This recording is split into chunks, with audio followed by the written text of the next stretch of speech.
Welcome to another episode of Formula One Philosophy.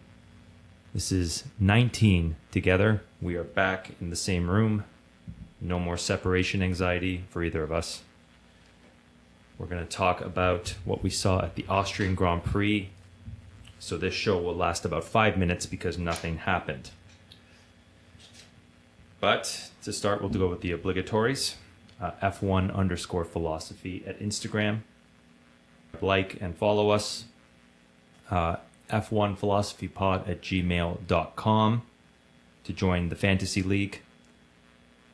Producer Gatsby has some beef that he's going to hash out in a few minutes.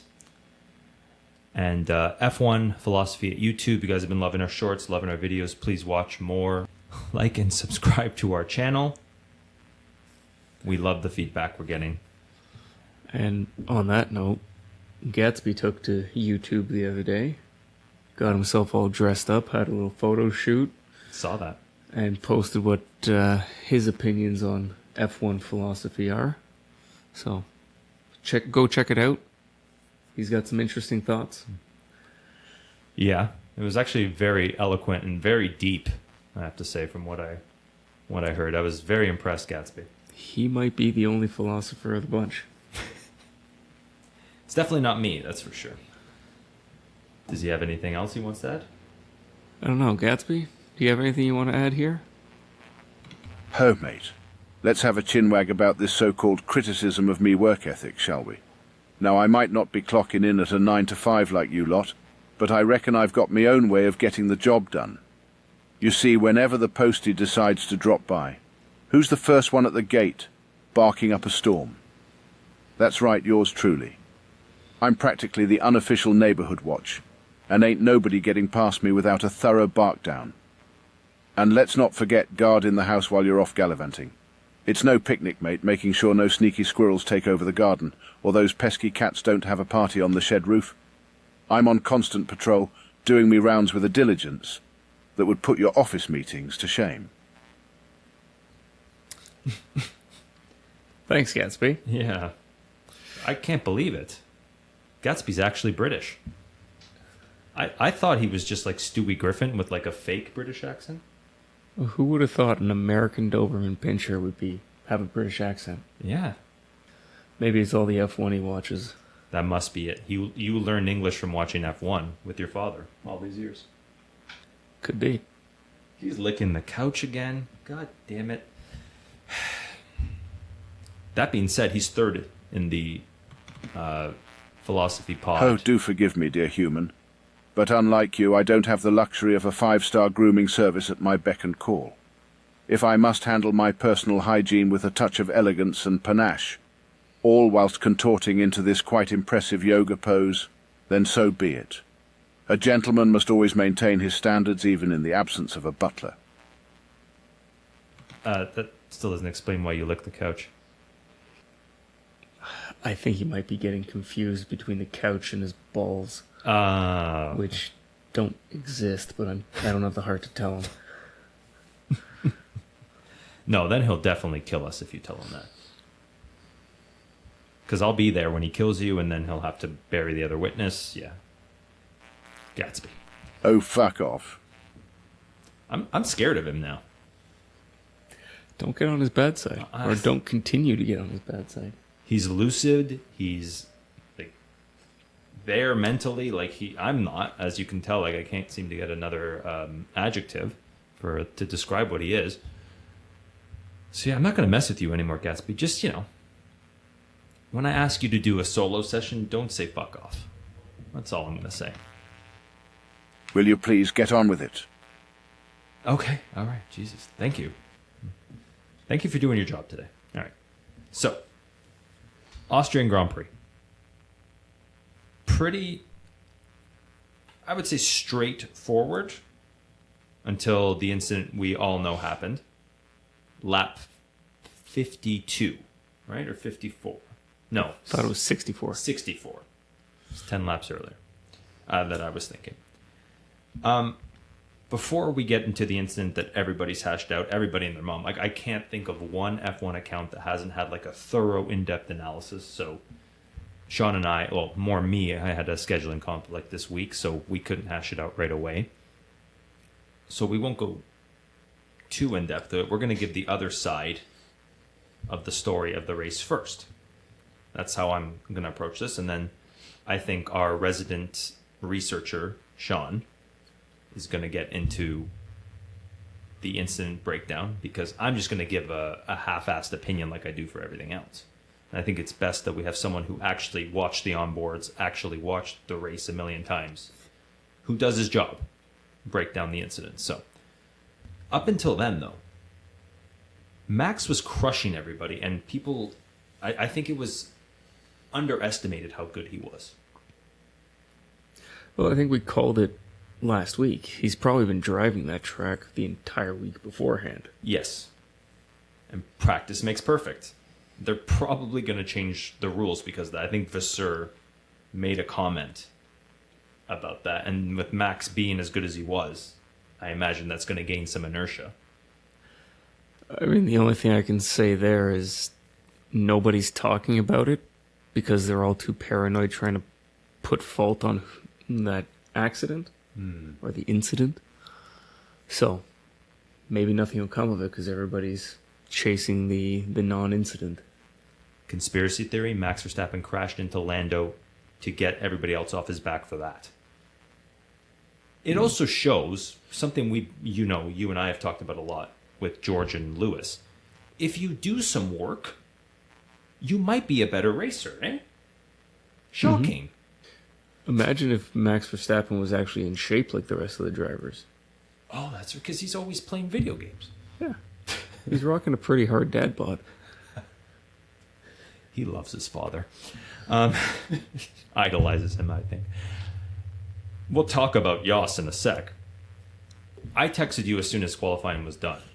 The main qualifying. The sprint, good qualifying, but it was a lot closer. The sprint, Max found 2 seconds at the end. I think otherwise there wasn't much else to talk about in the sprint. There was some decent duels, unless you want to add something. No, I was watching it before you got here as well. It seemed to be an extension of the race per se. Like, it was battles between Lando and Max, and then they both kind of realized it's not worth putting up that big of a fight in the sprint. So it was a good watch, but there wasn't anything over the top. Yeah, for a while people were saying, up until the incident, people were saying that the sprint was more exciting than the race. So there was still a lot going on in that time. Oh, yeah. It's just, it wasn't anything, I would say, out of the ordinary. He then crushed qualifying, the main qualifying, finding 4/10 on Lando. Wow. Yeah. That was the most impressive part of the weekend. I think that's going under the radar now. They're, like you said, they're trying to blame Max for the incident, or, well, rightfully. But, like, it's going unnoticed again. Like, how the hell did he find 4/10? Do you have any inside analysis on that? Like, I can't make heads or tails of it. I don't. I have no idea how he did it. The only thing I can say is that it wasn't there during the race. That's a good point. I think they never chose the softs at any point until the last portion, though. That might be why. It could be. That's just a half-assed theory, as usual. The incident happens, though, because of a rare and uncharacteristic Red Bull fuck-up.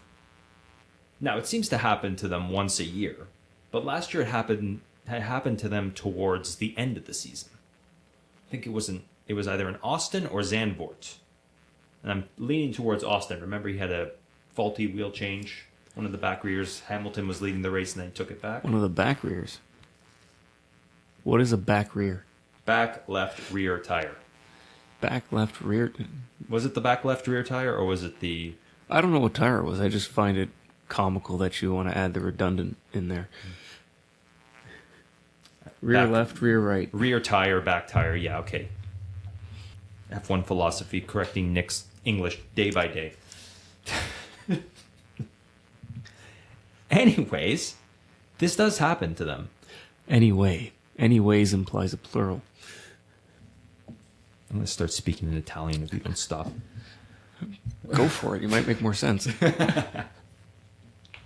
I walked into that one. Thank God it wasn't Gatsby who said that. Anyway, I learned English from my father, who I adored, like Max and Jos. And my father, as I get older, I realize how poor his English is. Dad, if you're listening, I'm sorry. Did he leave you at gas stations as well? He tried his hardest. Thank God for your mother, right? Sure. Mom, I love you too. What am I getting at here? Uncharacteristic mistake, but that brought upon the battle between Lando and Max because Max lost 4 seconds out of the 6-second lead he had. Now, yes, Lando was eating out of that lead beforehand, but Max on a new set of tires was going to coast the last 12 laps. I think so. There's no way Lando catches 6 seconds. He's done it before. Max on fresh tires, though? I don't have the details in front of me, but he's extremely good. I'm not saying he's bad. I'm just saying Max is also really good. So I think, though, the mistake, and this is just my theory and this is just my opinion, just something I'm throwing out there, it's highly unlikely, I'll admit. But I have a feeling that there is some tension in the paddock, creating a lack of focus amongst the pit crew because of Jos and Horner going at it again publicly. Like I say, it's highly unlikely. But they have been perfect up until this point, not engineering-wise and upgrades-wise.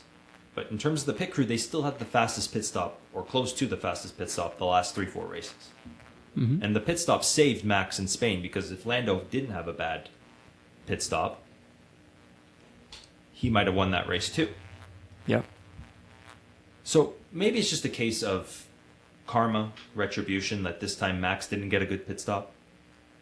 But I have a feeling that Horner going after Jos last week created a lot of these problems. That's what I'm trying to say. I think if Horner just shut his fucking mouth, there would have been no cloud over the Red Bull paddock, and they probably would have never had that bad of a pit stop. It's hard to say. I can see your face. I'll let you talk for a second. Yeah, it's something that gets thrown around quite a bit, that there's still something that's not quite copacetic at Red Bull. That's clear. Big word. And they keep bringing it up that, oh, what is this doing to the team? What is it? Well, for all we know, it does absolutely nothing. Right. And pit crews make mistakes. We've seen it before, right? Mm. Sometimes it happens. I'm not saying it's not something going on behind the scenes, but we don't have any real information to say one way or the other. Right. That's why I'm just speculating, and it's an opinion that nobody else is throwing out, so I figured we throw it out, or I throw it out. It's just, you already lost Newey because of you, Christian Horner, and he didn't say it explicitly, but he implied as much, is that he didn't want the drama anymore. Newey implied it. Yes. You and I talked about preseason about the importance of the trifecta. Great engineer, spectacular racer, team principal who lets them run wild. Mm-hmm. Horner is now so focused on power, he's lost Newey, alienating Max because clearly all this stuff with Jos pisses him off. Mm-hmm.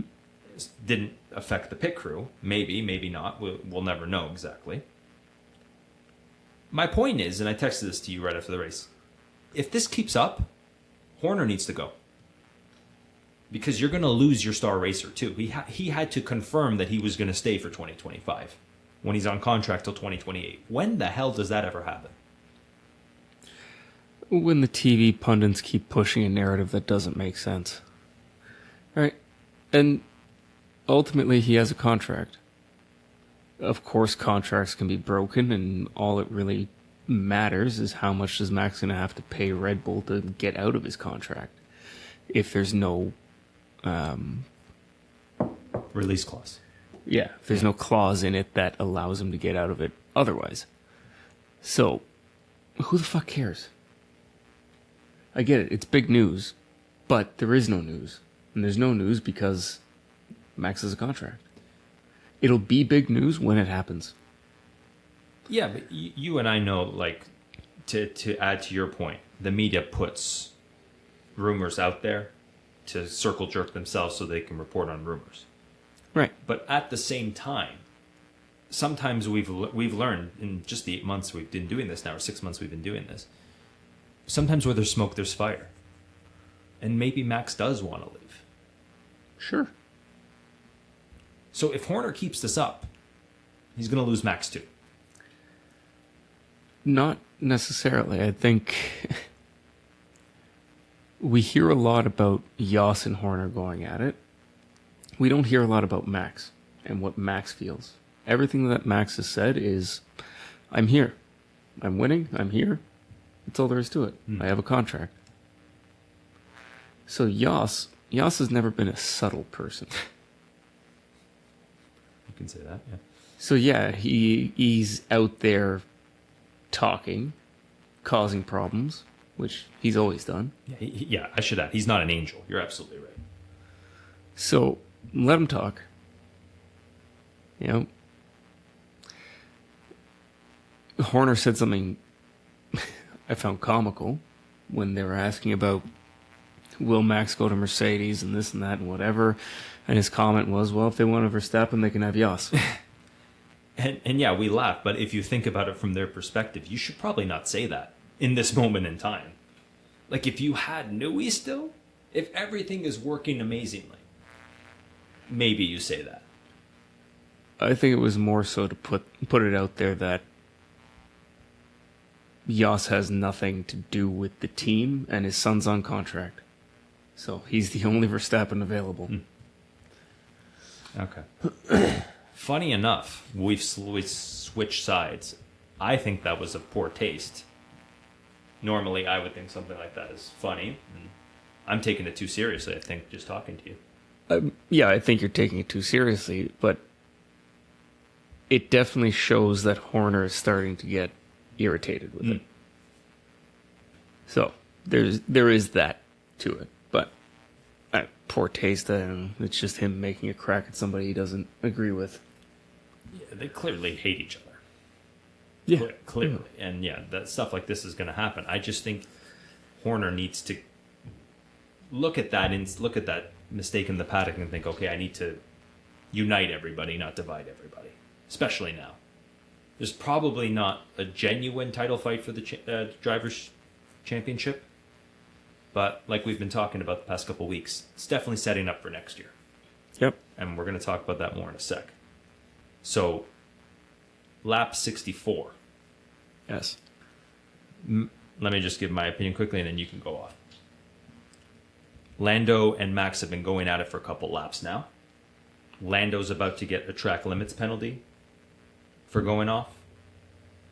Max is defending like a lion, to use Fernando Alonso's analogy. Mm-hmm. Harshly hard. I think actually it was 2 or 3 laps earlier. Max picked his line, Lando braked, and Max cut him off. I think that was really bad. And if Lando wasn't smart about it, they would have had a major accident there. Mm-hmm. Then, lap 64, boiling point, reaches ahead. Max crowds the middle. Lando tries to take the outside. Tries to take him on the outside. They make contact. Mm-hmm. Now, looking at it, Lando hits Max first. I wouldn't say it's Lando's fault. It's because of what Max did. Mm-hmm. I will just say, and I want to say this is a good accident for Lando. It's something where you can learn. Because you would have had Max, I think, in a couple of laps if you were a little more patient. You should have focused on a better exit. I think this, like I said, this is just my opinion. Focused on a better exit and braked earlier to get him on the inside or wherever Max picks. I think it was a little foolish on his part to try and take him on the outside, knowing that Max could do something like this. And Max obviously was very naughty, leaned into him, Crowded, like I said, crowded the middle, which is apparently in the rule books, you're not allowed to do that anymore. That is a straight 10-second penalty. From what I've been hearing. Crowding, I don't believe so. Crowding out? We'll look that up after. Crowding out. Well, something like that. Yeah, it's something where you can't do what Max did. yeah. So I'm just going to say Lando can learn from this, and Max is always going to be like this. And Jordan made the point, Eddie Jordan on his Formula for Success podcast, that when the guy's ahead, you got to keep an eye on the guy ahead. Like the guy from behind is at fault. I disagree with that a little bit. I would say it's 60% Max, 40% Lando. Now, that's how I'd see it. Now, I want to let you talk, and keep in mind, I think your opinion is probably going to be the right one, but that's just how I originally saw it. So, just to start off, another thing that Jordan said was that he believes it's a racing incident. And that there shouldn't have been a penalty and whatever else. Keeping in mind that Jordan is an old school F1 entity. He hasn't been here through a lot of the changes that have happened in the last 10 years. So, take that with a grain of salt. I tend to agree with him that it's a racing incident. It's two drivers fighting very hard for a position both of them don't want to give up. That doesn't mean nobody's at fault. And that doesn't mean that Max didn't do anything illegal, for lack of a better term. What he was penalized for was... There's two things that he did. One is a clear, you can't do that. And the other is... I haven't done the research myself, but nobody has been able to really point to a regulation that says the second part is no. So the first one is, I guess, what you called crowding out, which Lando did in a way to Max in Spain off the start. Now, I did hear Lando's take on that, and he admits to trying to squeeze Max, but never intended to put him on the grass. And frankly, I believe it. He wasn't trying to push Max off to the grass. Doing it to the extent where Max was on the grass or into the wall would have put Lando in violation of the same regulation that Max was found foul of. Like you said, he hogged the middle of the road, which he's ahead. He's entitled to put his line wherever he wants it to be. And I mentioned it to you when we were texting back and forth. Max wasn't going to make that corner. He was already too deep in there. I think he realized that Lando picked a breaking point that was later and basically straightened out his line while in the middle of the track, to the point where he was basically always going to go off over track limits on that lap. The difference is, and where it becomes an issue with Max's driving style, is he turned out. He had started his turn into the corner and turned out. That is an intentional move. And that is what you called crowding out. He's trying to push Lando off the line after he's chosen a line. He's changing lines. And that's always been something in F1 that you don't do. You don't change the line mid-corner. And he did it 3 laps earlier, too. Yeah. He did it several times. Yeah. And I don't necessarily have a problem with it, right? This is why I think it's a racing incident. They're drivers. They want to maintain that position. They're going to fight for it. And if we don't have them fighting, then what's the point of watching, right? We want them to fight. Did he deserve the penalty? Absolutely. What I'm really glad to see is that they didn't penalize him before the event happened. Right?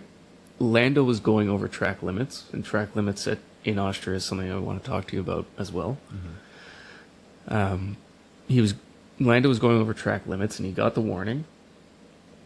And as I heard that, I was basically shouting at my laptop, for them not to give him a penalty there, because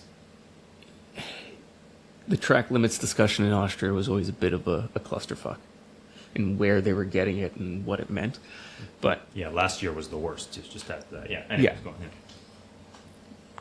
so I didn't want to see a Lando penalty come in and then basically eliminate any chance he had of winning, because I doubt he would have pulled out 5 seconds if he had gotten a position. So it just so happens that they gave him the penalty immediately as the accident happened. Was it a coincidence, or was it just they saw the accident happen and they said, okay, now it's time to get the penalty? No, I read an article from Johnny Herbert, who was one of the stewards at the race, and he said they basically pushed the button and looked at the screen and the accident was happening. So it was coincidence that it happened like that. But we got good hard racing, and yes, everybody was concerned that penalties would be handed out, and both sides were trying to wave down the stewards to say, hey, penalize this guy for what he's doing. And I'm glad they were at least level-headed enough, because they were doing that for 6 laps. Mm-hmm. It was a solid 6 laps of back and forth, and both of them being very aggressive. I don't think that Lando should have done anything different. He was on the outside, which is not the optimal line. There was a good chance he wasn't coming out of that corner in first anyway. He didn't have to move. The only reason that accident happened is because Max moved out. Even Lando in the press conference today for Silverstone said, yeah, I potentially could have taken a little bit more curb, been further away from Max. It probably wouldn't have happened.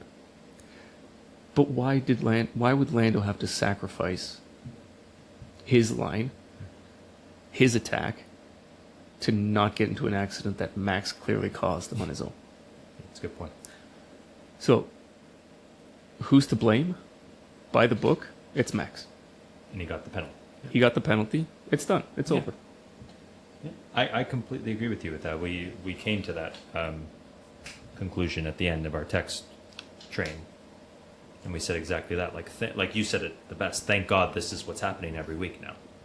Like, this is a great thing. If Max is naughty, he will get punished for it. And As he did. Yeah. keep in mind, if this happens every week, where you've got drivers fighting and it comes to blows and you get penalties and whatnot, not only did he get a 10-second penalty, he got 2 penalty points. There you go. So everybody's up in arms that, oh, the stewards need to call in Red Bull to the this weekend and explain to them that this can't happen. Why? We have penalty points for a reason. Let it sort itself out. If that's how Max is going to be, let him accumulate the points enough to sit out a race. Yeah. It's to his own detriment, especially in future title fights. Yeah. Yeah, exactly. Like, it may not matter to him this year. He may have too many points as it is for that really to impact him. But next year, if the grid is closer, and there's no reason to think it won't be closer, he can't get away with that next year. No, it's calendar year, so he has to wait for his points to disappear by Austria next year, however many he has now. So Right. It'll start the next season on penalty points. Exactly. FIA, you want closer racing, but then you don't want them to fight each other? No, but this is where I think it's actually working. Mm-hmm. Everybody needs to shut the fuck up and just let this happen. I'm shutting up, I promise. No, it's not directed to you. You haven't been complaining about it. It's every interview I watch or every other article I read. It's, oh, they need to do something about Max. Why? Max is the driver we want, and Lando is pushing him.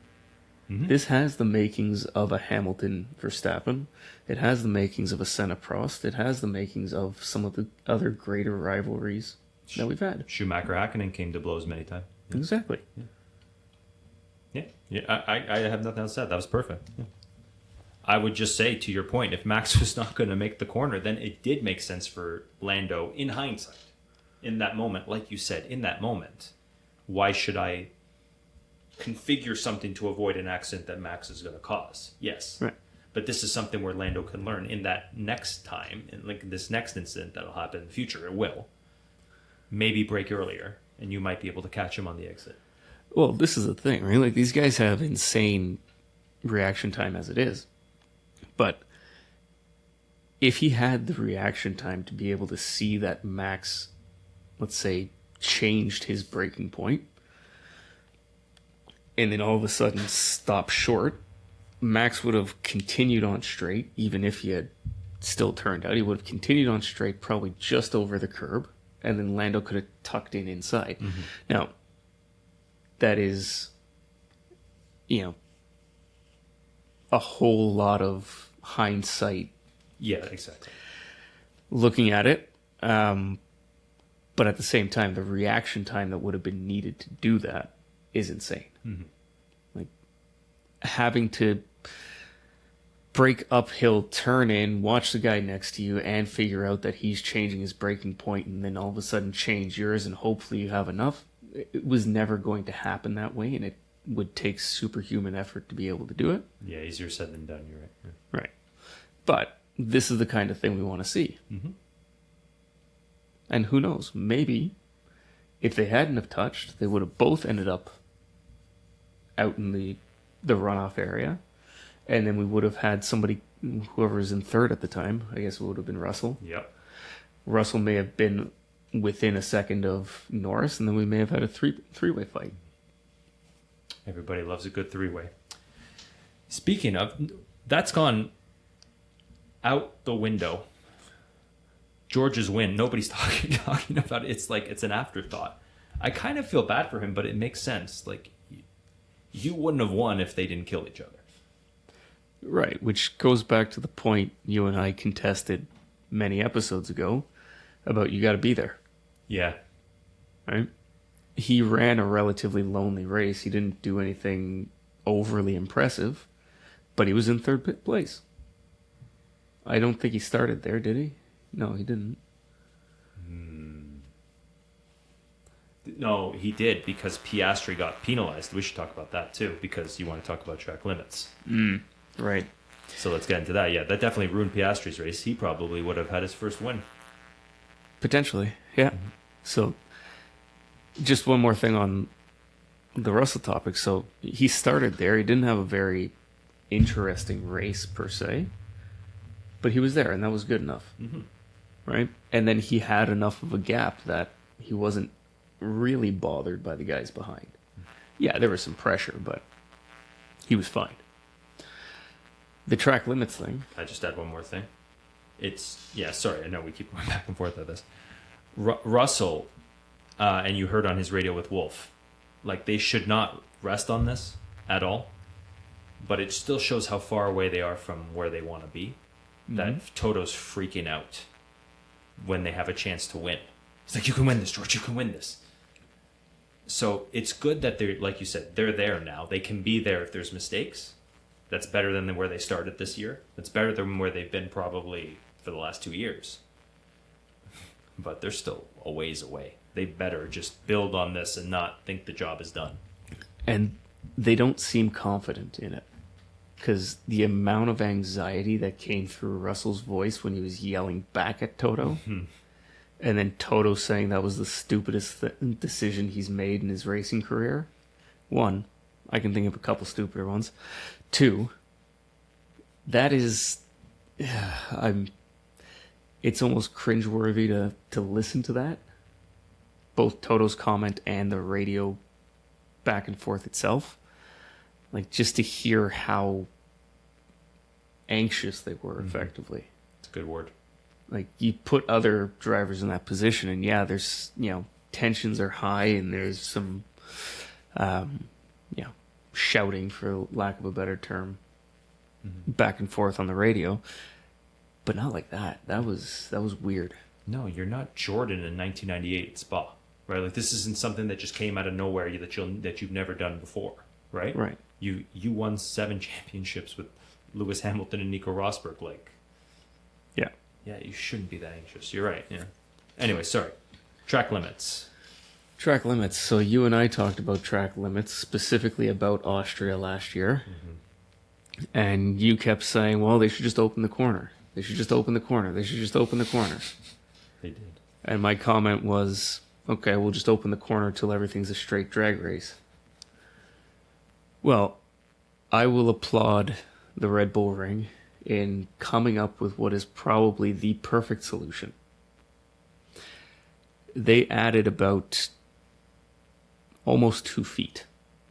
So, which is what, 2/3 of a meter, which is about 30% of the width of a car.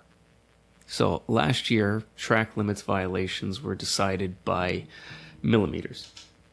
I think I saw an analysis and the closest one was less than a millimeter. Yeah. As someone who deals in small product, I know what fractions of a millimeter look like, and to be able to judge that by camera at those speeds is insane. And to be able to give people penalties for that amount is ridiculous. So I think opening the track, and you could see it in the race, so on the corners where track limits were an issue, there was a band of darker tarmac where they had to repave. Then there was the white line, the blue line, a red and white curb, and then a gravel trap. So that dark gray, black area was where the white line was previously. So that 2 feet that they moved it is about 30% of the width of a car.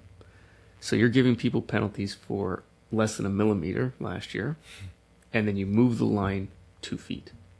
It's inconsistent. Yeah. I think that's great because you've given them not millimeters, you've given them 30% of the width of the car. You can now use 30% more space. Great. Oh, but by the way, if you do, there's a gravel trap there. And it's not a giant gravel trap that MotoGP is going to have a problem with. It was probably a meter, something like that. Yeah, small pocket, yeah. Yeah. And basically what their plan is that they will have that for GP racing, and then MotoGP, they'll take that gravel out, fill it with something else. It's a great solution. And we saw it where if you run into the gravel, you do lose time. Now, the argument is, well, there were still track limits violations. Lando got a penalty for track limits. Piastri got a penalty for track limits. At turn 6, you don't gain time off the track at turn 6. Never have. So it was only turn 1, really. Yeah. Go on. Well, it was turn 8 and 9. The last 2 turns is where the problem was. Okay. Turn 1... In the past, I'm talking like 2000s. Yeah, they would go on the grass to gain time. But yeah, that's been solved. Yeah, but it's still an issue previously, which is why they have sausage curbs there. If you run wide in turn 1 now, you're bouncing so much you can't see straight, and then you're way off line. But turn 6, there was always... I'm not sure if there was gravel there previously, or if it was just grass. I think it was just grass. Might have been grass. May have been painted grass. But they did the exact same thing there, and people were still running wide. The problem is the exit of turn 6. If you go wide on the exit of turn 6, you end up in that grass. You're completely out of shape for turn 7. You're not in the right spot. You will never gain time going off there. But the way they've set it up is that that's an area where people go off. So they ding you for track limits. It's not a real benefit to anybody. Now, the Piastri thing, unless you want to say something to that. No. Yeah, that's what I was getting to. Yeah. The Piastri thing was turn 6. And he didn't gain time in the sense that it wasn't his best lap. The lap still would have been good enough to move him up higher. And that's the one thing I'll concede where it still makes a little bit of sense to have given him a penalty. It's annoying. Could it have been a pole lap? No, because Max dug out 0.4 of a second. Yeah. But even with that, I want to say, I forget exactly how it went down, but Piastri started 4th? No. I think 7th. 7th. Because, so, what is that? He qualified fifth, He would have been third. but he qualified fifth because of the time. No, I think he qualified seventh because of the time penalty. We should probably look this up. No, because if they gave him a penalty, it would have been a grid drop. Oh, they just deleted the lap then. That's what I think happened. Track limits violation, so they deleted the lap. Okay. Yeah. So if that's the case, I think the difference was he qualified seventh, but the time that he got would have been good enough for third or fourth, whatever it was. Third. Yeah. So, again, not a pole-worthy lap, not his best lap he could have done, but he did gain an advantage because it was an improved lap over the previous one.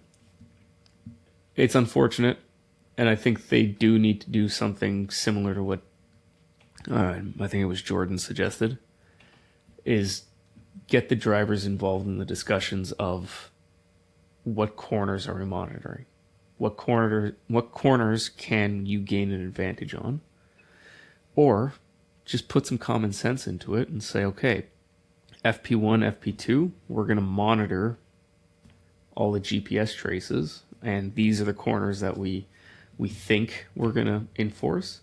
But if we see you guys gaining time in certain locations, we'll change what they are.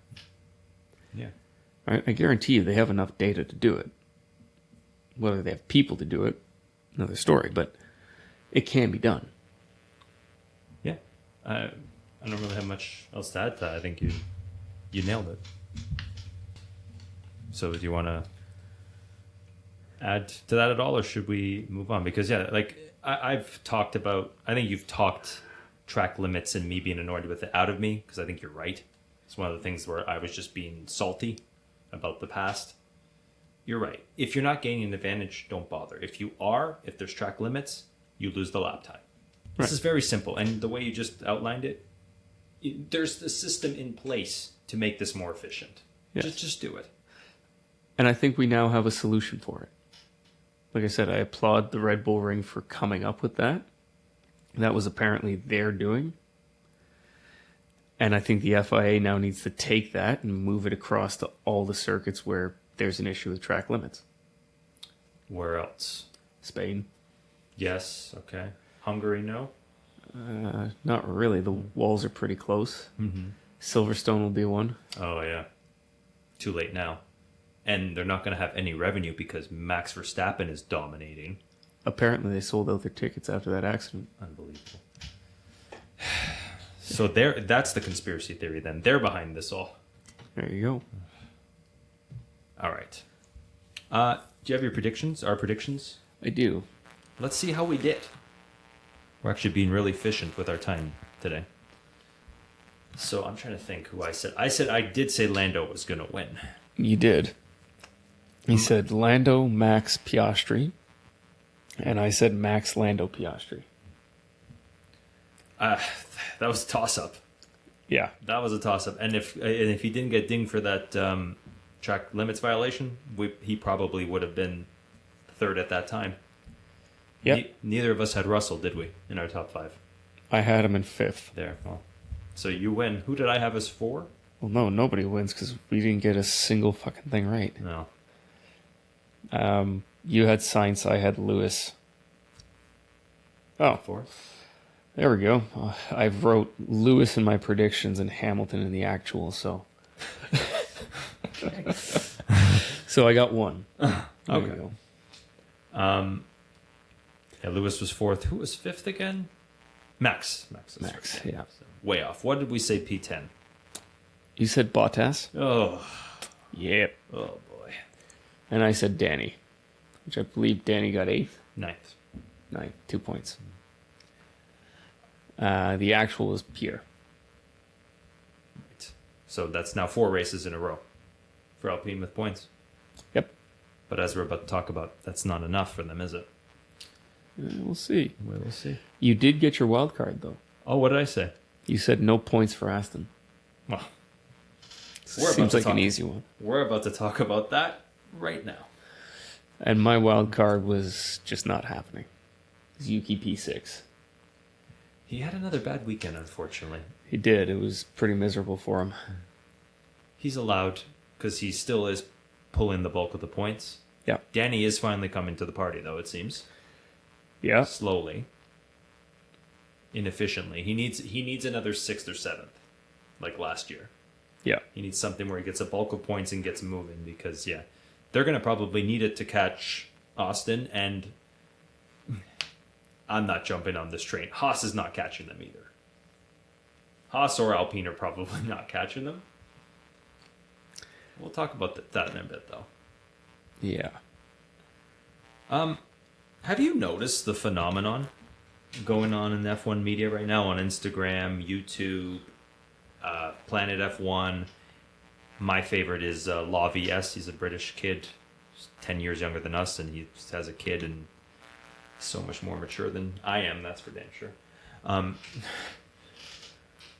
People I respect, opinions I respect, including Jordan and Coulthard, suddenly shocked that Austin Martin, they're going backwards.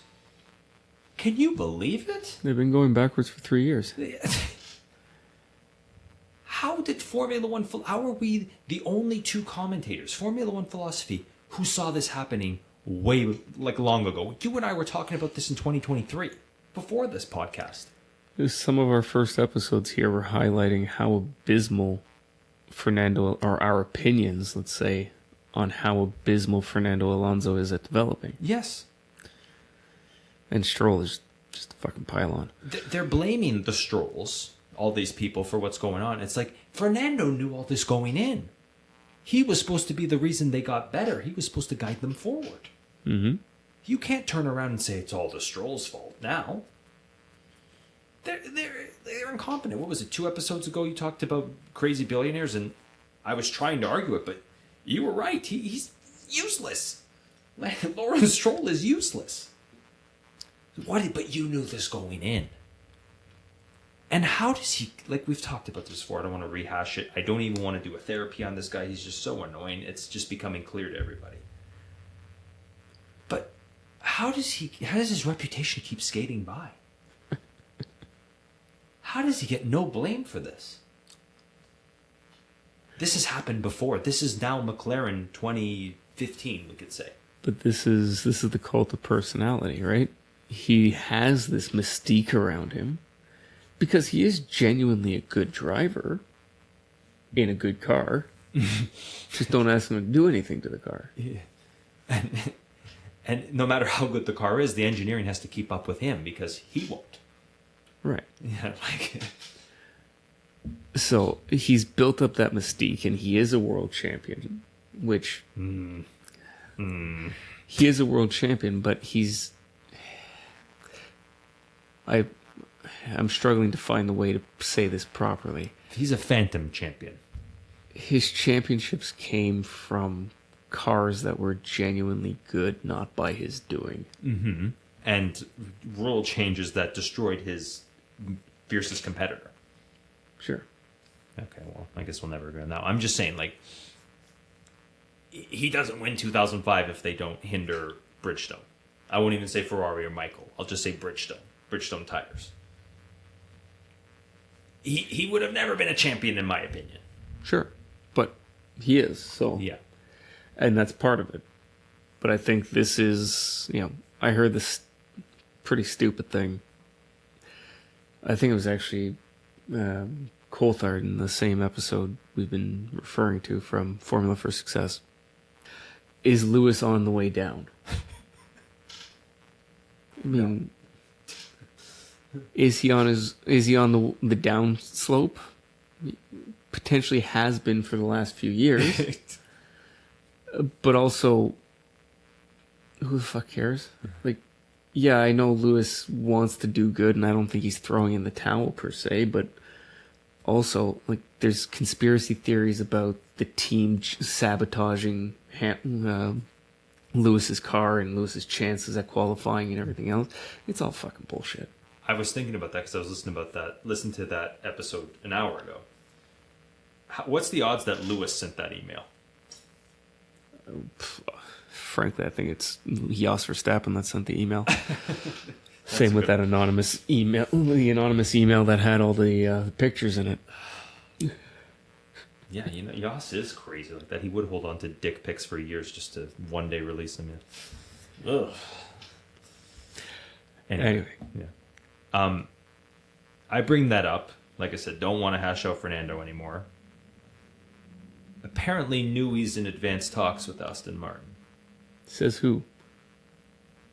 The media, the pundits, the rumors. Right.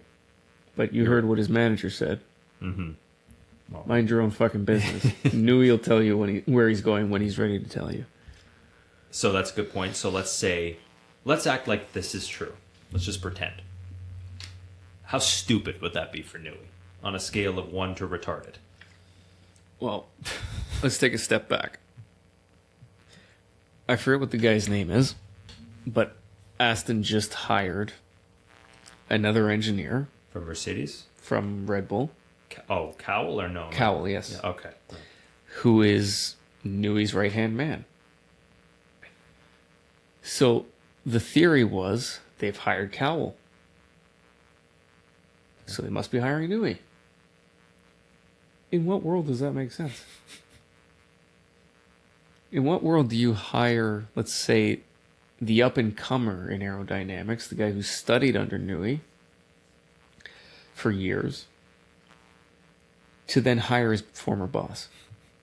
You would think that Cowell wouldn't want that he'd want to make his own name on his own, separate from Newey. That's a good point. So, yeah, maybe they like working together. Sure, that might be an option. But at some point, you have to realize that Newey's well into his 60s. Maybe he's just going to fucking retire. I've been saying it for weeks now. Maybe he's just going to retire. Very possible. And Cowell's not a young man either. So why would he want to spend more time working under the same guy? Would he not want to make his name synonymous with championships? Yeah, that's a very good point. So this is all bullshit. And I'm sick of hearing it, but this is the world we live in, I guess. This is what we do. This is our job. It's a great job to have. Anything else you want to add on Aston Martin before we move on? They need to start hustling because RB might not be scoring tons of points, but they're scoring enough, especially when Haas scores nothing. Or Austin scores nothing. Mm-hmm. And it's now how many races in a row?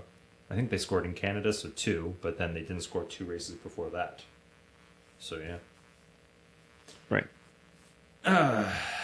This pains me. This next point pains. Like it's a hole in my heart that I'll have to fill with food? Should I become a food addict? Dick? Fuck you. It was very well done, though. Set myself up for that again. God, you guys are all over me today. You and Gatsby. Haas. Very good weekend. Extremely good weekend. Great weekend for them. And just to rub it in even more, this is another prime example of you got to be in it. Mm-hmm. I will say, though, wasn't necessarily a case of being in it. They actually set themselves up for success. That was one of the things I noticed in the race. They undercut everybody, every time. Mm-hmm. And it paid off, and nobody seemed to figure it out but them. So, well, yeah, they weren't challenging the leaders. The leaders were figuring out their own strategy. But I'm talking about their peers. Yeah. They definitely figured something out. Yes. So kudos to them. Now, if Norris hadn't DNF'd, though, they would have 2 less points.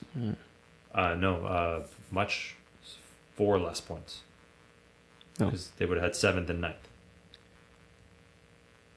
It would have had 7th and... Yes, okay. Yeah, fair. Yeah.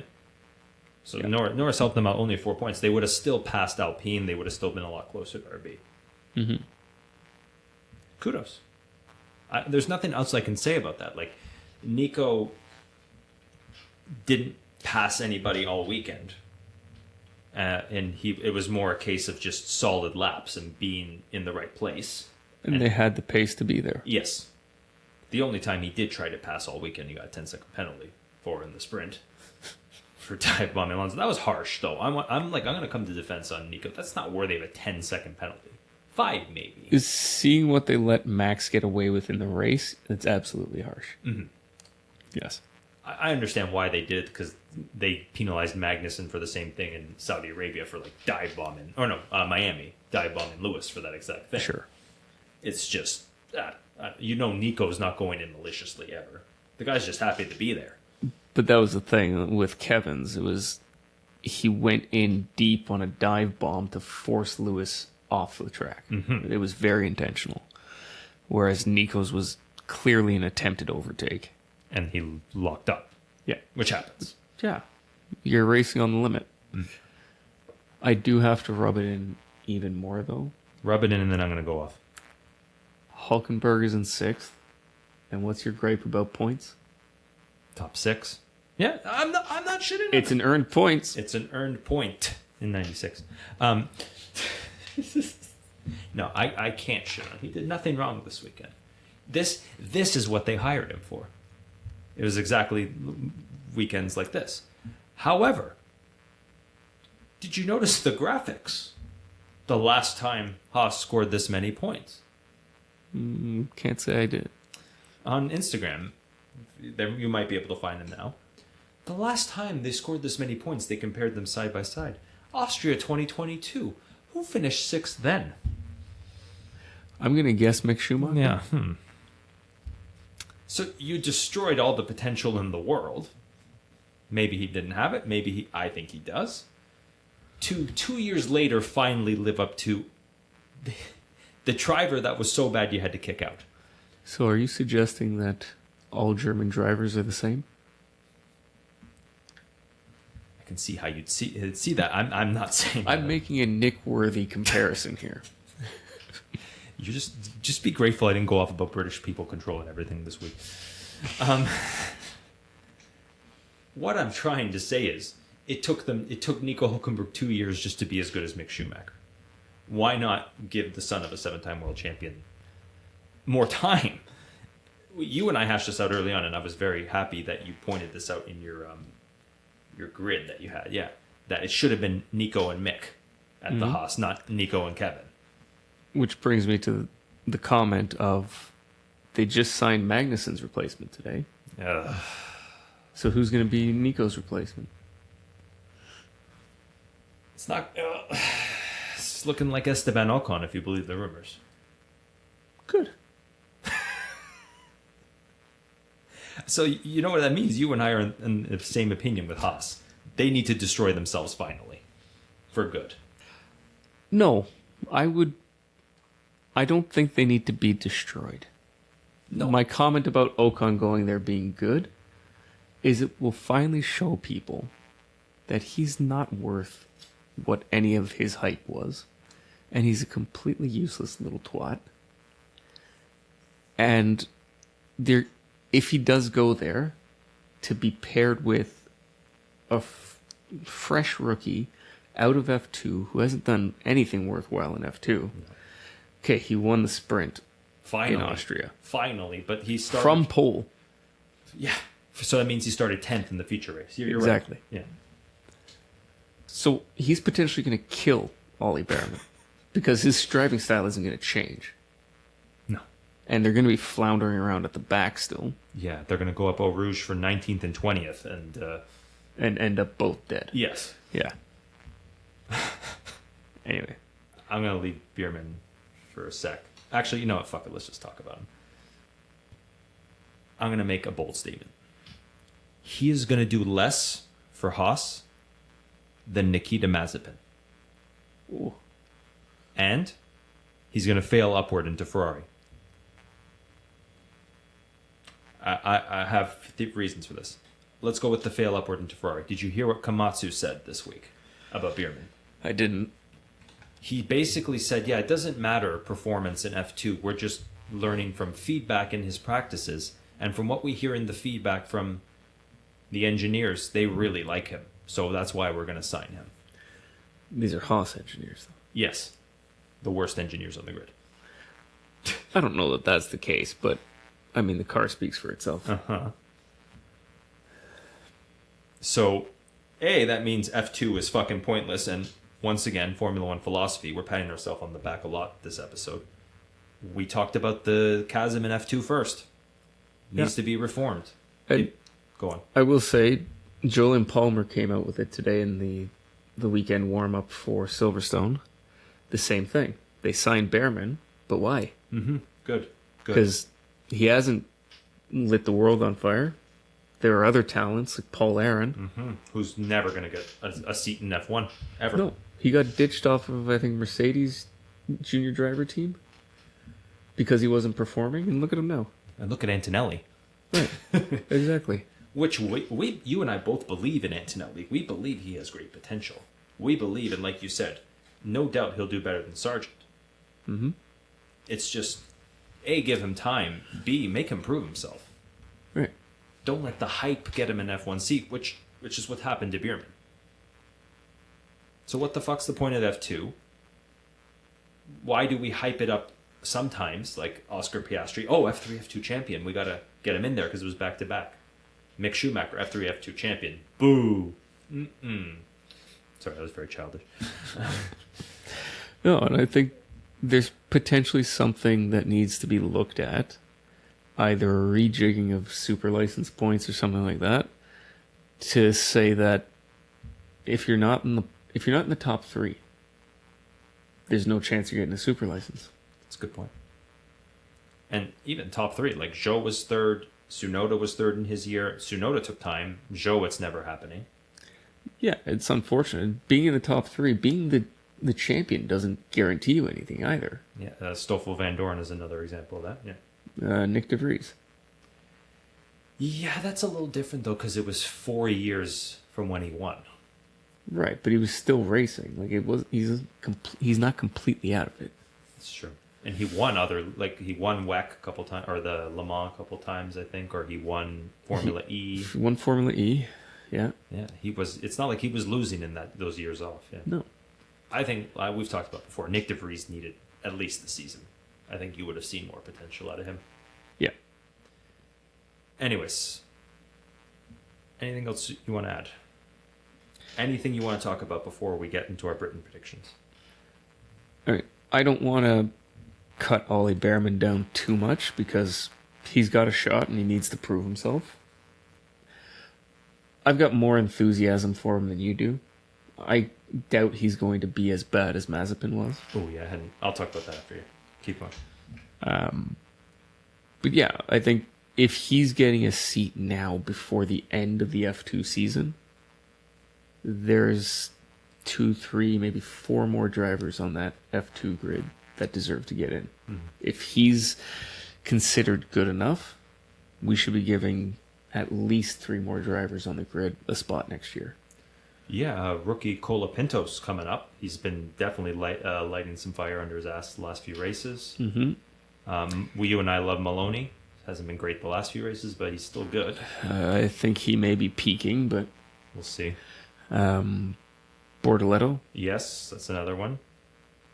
Paul Aaron? Paul Aaron, yeah, well, we talked about him already. Fittipaldi, I liked him because he won a good feature race, but yeah, it's probably... Hajar? Yeah.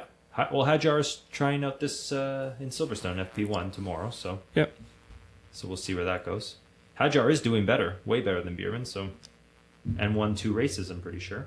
Yep. Yeah, so kudos to him. Yeah, I totally forgot about that point. Less than Mazepin. The reason I say that is because the Mazepin saved Haas. Bierman's just going to sit at the back for 3 years, much like Mazepin. He won't crash as much, but at the end of his time there, it'll be as if Nikita Mazepin was driving and didn't spin. That is my guess. I think the car is better. And the reason I say Behrman is Magnussen's replacement is because I think based on what we saw in previous FP1 sessions with Haas, his times were more or less spot on with Magnussen's. So why have 2 identical drivers? Replace the old one for the new one, and hopefully the new one can learn. So I would say he's going to be at least as good as Magnussen, which is the second best driver of a 2-person team. I had to be jazzy in my predictions. So this is who I am. You're the hyperbolic one. Uh-huh. All right. So, Britain, England, Silverstone. That was terrible. That was a terrible accent. We're gonna edit that out. The British like to say this is the home of motor racing. It might be the home of motor racing in England. Yeah. Just to be clear. Wasn't Formula One built around like Monaco and stuff like that? Like Italy, Monza? Yeah, I don't have the history deep in my memory here, but everybody all kind of came to motor racing at the same time.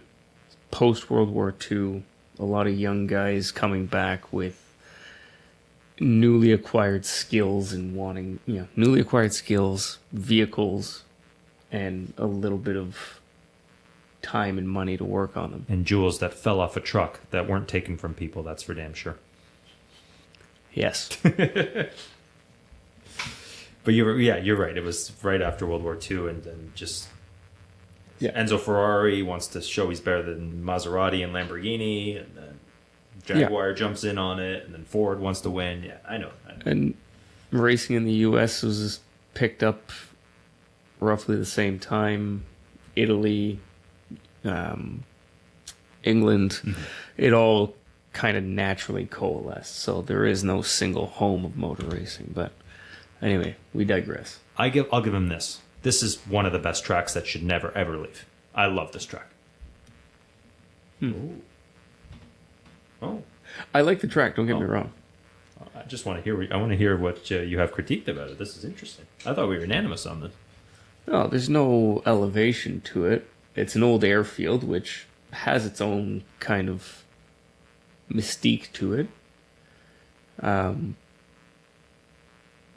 don't know. I think just the lack of elevation always gets me. That's fair. I can see it. I like the high speed nature, and then there's a lot of upsets. It's not usually straightforward. Yeah, it's not usually straightforward, and that the Maggots and Beckett's complex is extremely challenging. And as a driver, it would be great to go through there, but that's usually not where we get a whole lot of excitement from it. Right? The drivers love it because at this point they're flat out or close to flat out. And you can just picture what that would feel like doing 200 plus kilometers an hour and that change of direction. But from a spectator standpoint, yeah, it's cool to watch, but it's not overly exciting. Yeah. You don't see people going off there very often. No, yeah, that's a very good point. And not that that's what makes it exciting, but it seems pretty routine these days. Well, if you want an insight into how it feels, you should watch Formula One philosophy favorite David Coulthard when he tested the RB20 around Silverstone. He talks about that feel on his body going through Maggots and Beckett's. Yeah, so. Good point, Sean. Let's get into it, though. Who do you have? Let's start from 5. Who do you think is going to finish 5th? Oh, it's hard because we're doing this on Thursday and we haven't had any practice. This is what we do. It's our way too early predictions. This is definitely going to be wrong, but I'm going to say Perez. The knives are coming out for Perez. That's a good pick. That's a very good pick. And I think it's a track where, yeah, it's got its challenging bits, but like Austria, this is a historic track. It's somewhere that is well known to the team. And to suggest that they would have gotten this one wrong, being Red Bull, I think it's very unlikely. I think this is not a track that's going to bother them. That's a good point. He also had damage in Austria. He was starting to get into a groove. Sure. So maybe he gets into the top 5 this time.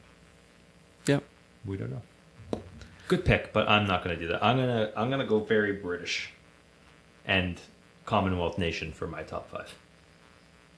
I'm going to do George 5. I think he's going to try too hard to win because he just won. You mean you're not jumping on the George as the next Drivers' World Championship bandwagon? That's next week. Or next race, which is Hungary. He got pole last year. Yet didn't win. Yeah, didn't win. George 2027 world champion. According to AI, they extrapolated out. He wins 2027 according to AI. Well, George is just an AI generated being, is he not?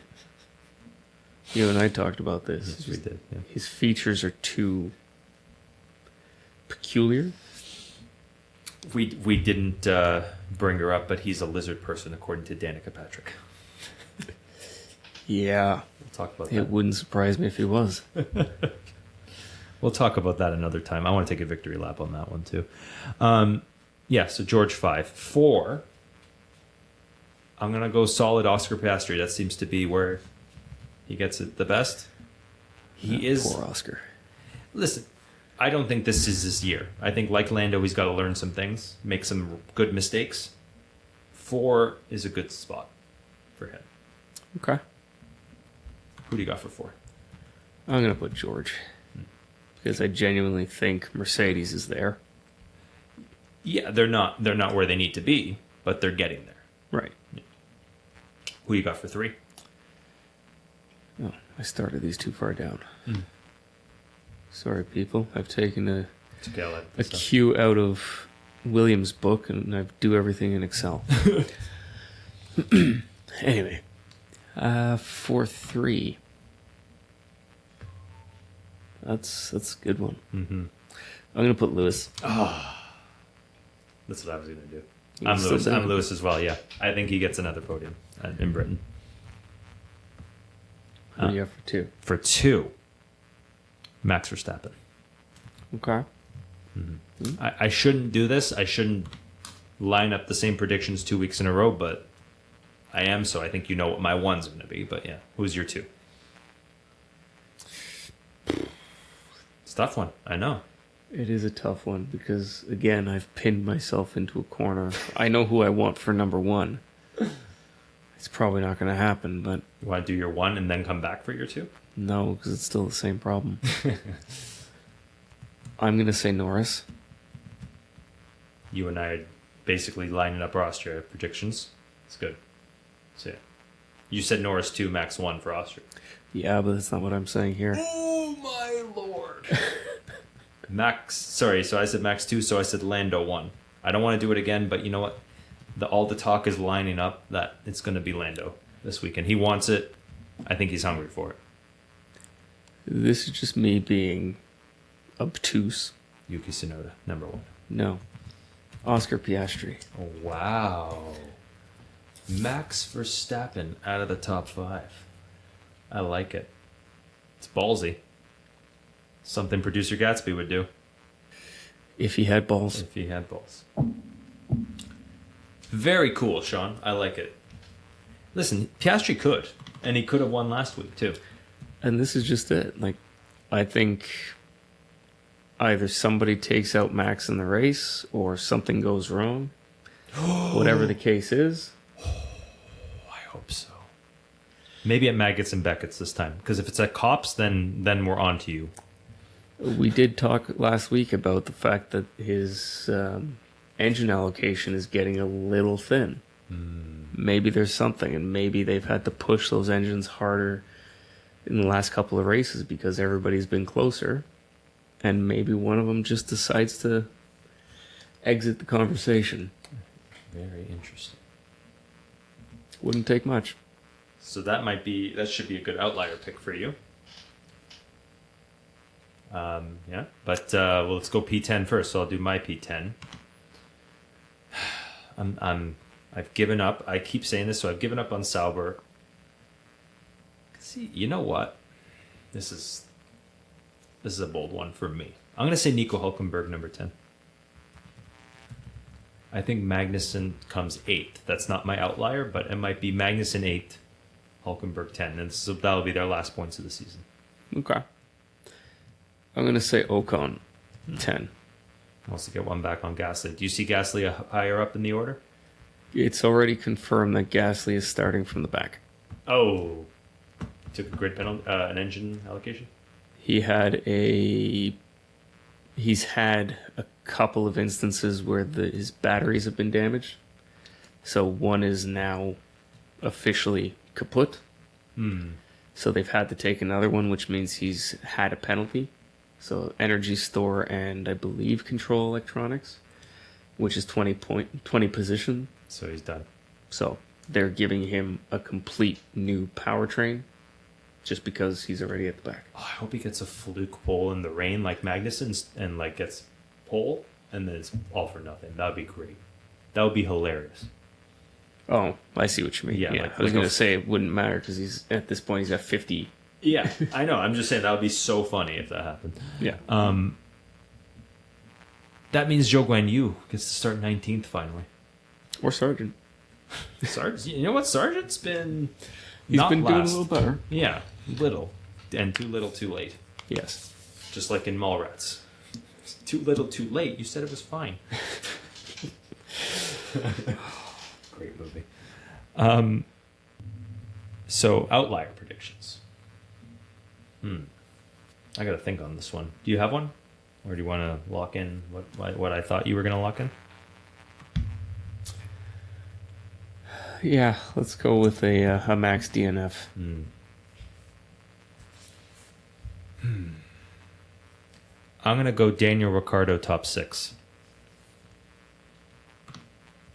I was about to put him 10, and I thought, you know what? Maybe it's time. Maybe he's on a bit of a roll. Let's see what happens. Mm-hmm. Okay. It's not to say that Yuki won't score points. You've sold me a bit on Yuki. I wanna be optimistic on Yuki now, from this point forward, which is maybe why he's falling apart. Quite possibly. All right, I think that's pretty good. We kept it under an hour and a half. Yeah. So before we go, do you want to add anything else, or shall we call it? I guess just one thing. Back to the Lando and Max incident. There's been a lot of hype made by all the commentators, article writers, whoever, about, oh, the relationship between Max and Lando is done. Just shut the fuck up. I told you to listen to the Beyond the Grid with Lando. I did. You did listen to it? I listened to about a third of it. Okay. So Lando was on Beyond the Grid immediately before the Austrian race. All right? And this is why I told you to listen to it, because it's not after the race. It's not him being political after the race. This was genuinely his thoughts before the two of them ever came together. And his comments were, yeah, Max and I are friendly. We'll play paddle together. We'll sim race. We'll do whatever. But we're not necessarily friends. We don't hang out all the time. You know, we're not calling each other whatever. They're colleagues, effectively. They work together. They do the thing, right? They get along. Mm-hmm. And yeah, they'll be friendly with each other. They'll go out and they'll do stuff. Clear. And the question of, oh, do you see this being... Do you see your... rivalry being similar to Max and Lewis? And his comment was no, because it's, at the end of the day, we're just drivers. We go out there and we're trying to do the best we can with what we can, and we're pushing, and everybody pushes until it's too far. That's the only way you can go about it. And I'm heavily paraphrasing this, but I bring it up just to say, listen to the fucking guy. It's the most mature I've ever heard him in that episode. If you get a chance, you've already listened to our podcast. It's allowable now that you can go listen to somebody else's. Yeah, as long as you listen to our podcast first, then go listen to this. Yeah. Yes. Yeah, that's a great point. From what I heard, he's very mature, and I'm wrong about him completely. He has absolutely the right attitude to win a championship. He made a comment about when you get higher up the grid, you now have to find minute details to improve. And I was so impressed with him. I'm like, Yes. good. That's exactly how you should think. Yes. Every weekend finding something. So I was very impressed with just that. And I'm only a third through, so... And that's why I told you to listen to it, because it is, like... I didn't necessarily agree with your opinion on Lando, but I had my own feelings about him as well. And after hearing that, absolutely, I think he's definitely in it. And now that he's confident that he's got a car that gives him what he needs, I think we're in it for another great, let's say, second half of the season. Mm-hmm. Where And- it could be another 10 races of just nonstop fighting. Yeah. And if Max DNFs 3 or 4 of those races, then there is a title fight if Lando wins them. So, yeah, like we've been saying, focus on next year. Just make all the mistakes you need this year. This is eerily similar to Max Verstappen 2020, where he's making a lot of mistakes and throwing away a lot of wins, but it set him up for the year later. Right. So, I hope that's what Lando's doing. Yeah, and I mean, it's a pretty big gap between Lando and Max at the top right now. 80 points. 237 to 156. Yeah. Oh, yeah, 81 points. So it's not insurmountable. Like you said, a couple of DNFs on Max's side. And we're getting close there. Mm-hmm. Charles is pretty close to Lando, but we all know how that's going to go. How good was our episode this week? And we didn't talk about Ferrari. Let's do that more often. Yeah. Why not? Yeah. They're so inconsequential. Yeah, go on. And then Perez is down in 5th. 100 some odd points away from Max. Yep. 237 to 118. Wow. 119. Now, I will just say the gap between the standings gap between Norris and Piastri is the same as Max and Perez. The points gap is significantly less. So Piastri's like what, 60 points away from Norris? 156 to 112. So 40 some. 40 something. 44. Yeah. Piastri is second year. He's not a 12-year veteran like Perez. Yeah. So that says it all. All right. Sorry, just one last thing. The wind tunnel allocation changes as of this week. Oh, so teams get some more time in the wind tunnel? So Or it's that sliding scale of wind tunnel and CFD time. The recalculation point is June 30th. So it's the standings as of June 30th that affect it. So it doesn't affect Red Bull at all, but it affects Mercedes quite a bit. And McLaren. McLaren, not so much. It affects Mercedes because they went from second in the championship last year, so they started this year with very little time, and now they're down in 4th, Yeah. so they actually get an increase in time. Oh, so you mean it in a positive way? It Yes. affects them. Yeah, Okay, yeah. yeah. Because in a negative way, it affects McLaren because they went Yes. from 4th to 2nd. Yeah. In a negative way, it also affects RB, Yeah, that's right. because they've jumped up quite a few places. Same with Haas. Alpine gets a lot of wind tunnel time. Where did they finish in the standings last year? 6th. So right down there at 8th. That's Yeah, a big one. so they for get a them. bit of extra time. At Williams too, because they finished 7th. Mm-hmm. Sauber. Well, you could give them all the wind tunnel time in the world, and wouldn't matter. So yeah, So, yeah, just another interesting thing to take away from that. good to note. That was a good point. So we probably see some more fighting in the midfield because of that, I imagine. Hopefully. All right. F1_philosophy at Instagram, F1 Philosophy at YouTube, and F1philosophypod at gmail.com. If producer Gatsby wins, Sean and I will spend a night in a crate with our own feces. Please help us. I didn't sign up for that. That's right. You didn't shake on it. Me and Gatsby did, though. God damn it. We're not licking the couch anymore. I think Gatsby's going to make you his bitch. He already is. I'm getting crushed by him. Like, I'm way behind Gatsby.